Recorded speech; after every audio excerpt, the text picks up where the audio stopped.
ప్రాంతమునకు అది ముఖ్యమైన, చెప్పాల, ఆ ముఖ్యమైన పట్టణమునకు ఎవరు వచ్చారు? పౌలయ్య వచ్చాడు.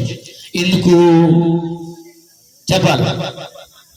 దేవుని మాటలు చెప్పటానికి.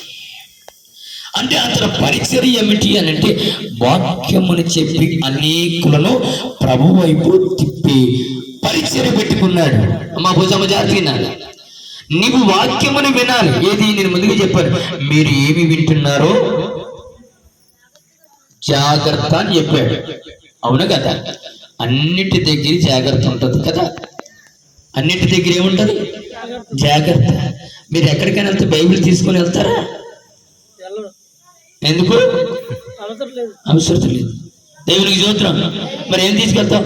బ్యాగ్ తీసుకుని వెళ్తావు, బ్యాగ్ నిండా బట్టలు ఎట్టుకెళ్తావు, ఏదైనా మేసపోయిన పూటకపోయి చాలా చూసుకుంటాం. కానీ బైబిల్ మనతో ఉందా లేదా అన్న సంగతి ఎందుకులే అమ్మ బైబుల్ కనీసం అక్కడి వరకు ఎందుకండి, ప్రార్థనకు వస్తేనే బైబిల్ తీసుకొని వచ్చి మొక్కలు కాదు మనం. ఎందుకు బరువు?